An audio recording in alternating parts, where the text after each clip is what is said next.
నా పేరు సూర్యనారాయణ. మేము ఇప్పుడు పెంచిపోయిన పెంచులయ్య మేమందరం కూడా ప్రజానాట్య మండలిలో పనిచేస్తున్నాము. ఆయన చాలా ముఖ్యమైన కార్యకర్త. ప్రజానాట్య మండలిలో ఆయన రాయగలడు, పాట పాడగలడు, డ్యాన్స్ చేయగలడు, అలాగే నాటికల్లో కూడా పాల్గొనగలిగిన అంత వ్యక్తి. చాలా మంచి పిల్లోడు. ఎలాంటి చెడ్డ అలవాట్లు కూడా లేవు.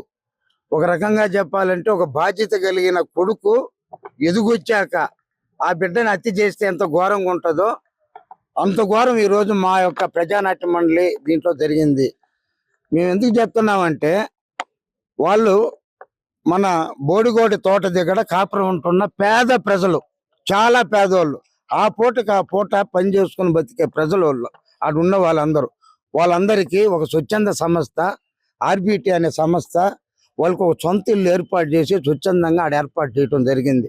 ఆ రోజు నుంచి కూడా ఆయన అక్కడున్న ప్రజల కోసం ఏదో ఒక మేలు జరగాలని చెప్పని అక్కడున్న యూత్నంతా గ్యాదర్ చేసి ఓ మంచి కార్యక్రమాలు నడిపిస్తున్నాడు పెంచులయ్య గారు. ఓ సిపిఎం పార్టీ సభ్యుడి స్థాయికి కూడా ఎదిగాడు. సిపిఎం పార్టీలో పార్టీ సభ్యుడి దాకా ఎదగటం అంటే కూడా చాలా గొప్ప విషయం. కానీ దాంట్లో కూడా ఆయన ఒక పార్టీ సభ్యుడి స్థాయికి ఎదిగాడు. ఆడున్న యూత్నంతా కూడా గ్యాదర్ చేసి అక్కడ బంజాకి అమ్మే వాళ్ళని, అలాగే సంఘ విద్రోహ శక్తి కార్యకలాపాలకు పాల్గొంటున్న వారిని, మొదట్లో మా మన్సూర్ భాయ్ యూత్గా ఉన్నప్పుడు ఏ విధంగా అయితే స్కిల్ గేమ్కి వ్యతిరేకంగా ఆ నోటి యువజన సంఘంలో ఉండి పోరాటం చేశాడో అదే విధంగా ఈ పెంచులయ్య కూడా ఎదిగొచ్చి చాలా బాగా చేస్తున్న తరుణంలో ఆడొచ్చిన చిన్న చిన్న ఆటలలో దాన్ని వార్చుకోలేని అక్కడ ఉన్నోళ్ళు, ముఖ్యంగా కామాక్షమ్మ అంటే వాళ్ళకి సంబంధించిన సిండికేట్, వాళ్ళు ఎవరో ఏ పార్టీ ఏమో కూడా తెలియదు. కానీ నిన్న అబ్బాయి ఆ జరుగుతున్న దీంట్లో మాకు తెలియటంతో మేము వచ్చేసాం. వీడికి బిడ్డల్ని ఇద్దరు కొడుకులు, ఒక అబ్బాయి 9వ క్లాసు, ఒక అబ్బాయి 5వ క్లాస్ చదువుతున్నారు. ఆ బిడ్డలను తీసుకొని ఇంటికి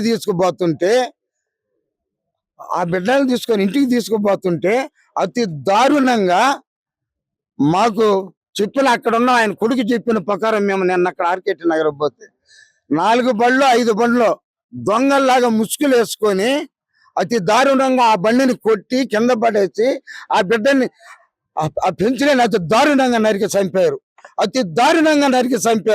ఆ బిడ్డలు, ఇద్దరు బిడ్డలను చూసుకుంటూ ఆ బిడ్డలకి ఏమవుద్దన్న దాంతో కనీసం ఆ అబ్బాయి శక్తివంతుడే, సింగిల్ గా ఉంటే ఒకవేళ ఈయన చచ్చిపోయినా గానీ అవతలను కూడా ఖచ్చితంగా టార్గెట్ చేస్తుండే అంత గిట్టి వ్యక్తి ఆ అబ్బాయి. అతి దారుణంగా చంపేశారు. మేము పోలీసులు కూడా దండం పెట్టి ఒకటి చెప్తున్నాం. మేము ఉదయం నువ్వు చూశాక ఎన్కౌంటర్ అన్నారు. మాకు దెబ్బతోటే ఎస్పీ శ్రీనివాసరెడ్డి గారు గుర్తుకొచ్చారు. ఎందుకంటే సంఘ విద్రోహ శక్తి కార్యకలాపాలకు పాల్గొనేవాడు వాడు ఏ పార్టీలో ఉన్నా ఎన్కౌంటర్ చేసినా తప్పులే. ఇప్పుడు ఎన్కౌంటర్ జరగల. ఇక్కడ జరిగింది ఏంటంటే పోలీసు ఆయన కత్తితో పొడిచారు, ఆయనకి కాలు మీద దెబ్బ తగిలింది. ఇది వచ్చింది, ఇది ఎన్కౌంటర్. ఇదే మేము ఉదయాన్నే న్యూస్లో చూస్తే ఎన్కౌంటర్ అన్నారు. ఓహో, ఒక సంఘ విద్రోహ శక్తి, దానికి ఆయనకి ఏ పార్టీ సహాయం ఉండొచ్చు, కానీ అది ఎన్కౌంటర్ కాదు. అది ఇప్పుడు ఆయన మీద పెడితే 302 పెడతారు, ఆ బ్యాచ్కి పెడతారు. తర్వాత జరిగే దాంట్లో ఆయనకి ఉరిశిక్ష పడద్దా లేక లైఫ్ పడద్దు అనేది ఇక తర్వాత. కానీ వాళ్ళు చేసిన పనికి ఇద్దరు బిడ్డల్ని ఎక్కించుకోపోయేటప్పుడు అతి దారుణంగా వాళ్ళు చేసిన దాంట్లో ఇదే పోలీస్ డిపార్ట్మెంట్ కానీ ఎన్కౌంటర్ కానీ జరిగి ఉంటే మన జిల్లా ప్రజలు మాత్రం అందరూ సంతోషపడి ఉందరని నా యొక్క అభిప్రాయం. నేను దయచేసి చెప్తున్నా, పోలీస్ డిపార్ట్మెంట్ కూడా, పోలీసు వాళ్ళని కూడా కత్తి పొడిస్తే చంపలేకపోతే దేనికి? మన సమాజం దేనికి? మన మనుషులం కదా, మన మనుషులం, అందరూ బాగుండాలని కోరుకునే వాళ్ళం.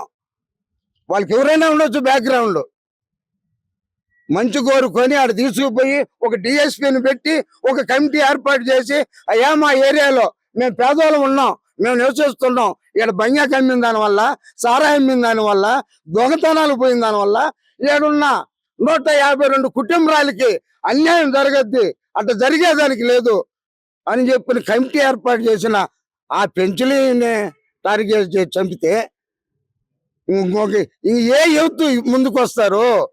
ఏ పిల్లకాయలు మంచి కోరుకుంటారు? ఇప్పుడు ఆయన చెప్పే దాంట్లో కూడా దేశం కోసం పోరాటం చేసిన ముక్కుల పేర్లే చెప్పాడు. ఆ కూర్చున్న కమిటీలో మేము ఆ క్యాసెట్ చూస్తే అల్లూరి సీతారామరాజు, భగత్ సింగ్ ఇలాంటి దేశ నేతల పేర్లే చెప్పాడు ఆయన మాట్లాడిన క్యాసెట్ అంటుంటే. కాబట్టి మీడియా మిత్రులు కూడా నేను కోరేది ఒకటే, సంఘ విద్రోహ శక్తులు ఎవరు చేసినా మన అందరికీ శత్రువుగా చూడాలనేది నా యొక్క విన్నపం.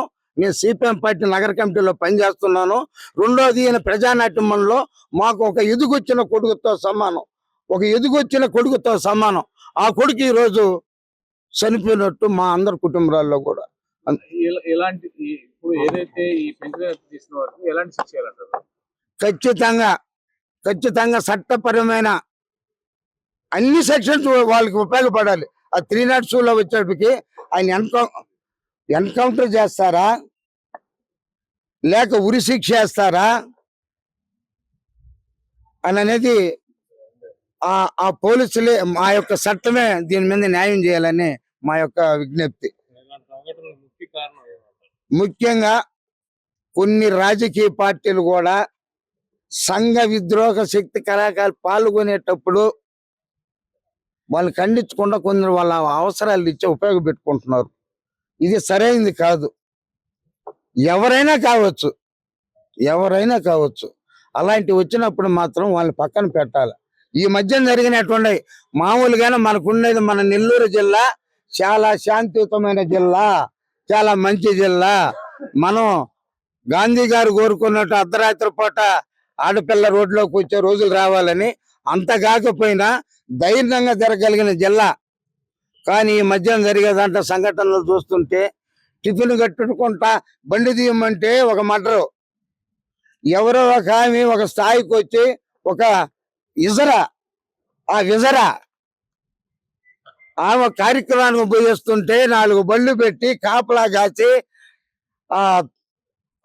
దాంట్లో అతి దారుణంగా చంపారు. ఆమె కూడా ఒక వెనకబడ్డ గిరిజన ఈ అబ్బాయి ఒక బ్యాక్వర్డ్ ఎస్సీ కులానికి చెందిన వాళ్ళు. ఇంత దారుణంగా ఉంటుంటే ఏమన్నా ఇది ఉందా? అలాంటివన్నీ జరిగాయి ఈ మధ్య కాలంలో మన జిల్లాలో.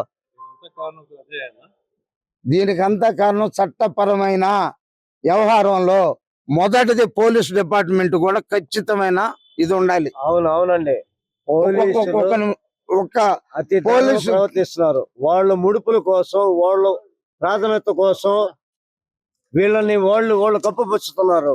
పోలీసులు అది ఆయన బంధువులు, ఆయనకున్న ఆవేదన, ఆయనకున్న బాధలు ఆయన చెప్తున్నారు. ఖచ్చితంగా నేను కోరేది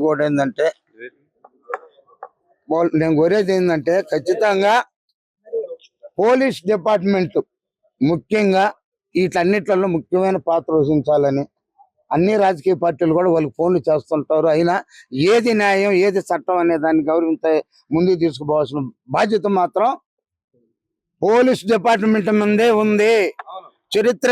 చరిత్ర ఒకసారి చూడండి. సంఘ విద్రోహ శక్తి జరిగేటప్పుడు మంచి ఆఫీసర్ పైన ఉన్నప్పుడు మీరేమైనా చేయండి మేము చూస్తామని చెప్పిన నా పోలీస్ ఎస్పీలు, డిఎస్పీలు కూడా ఉన్నారు ఈ జిల్లాలో పనిచేసిన వాళ్ళు. అందుకని అన్ని కూడా మేము ఒకసారి గుర్తు చేస్తున్నాం. చరిత్ర సృష్టించినోడు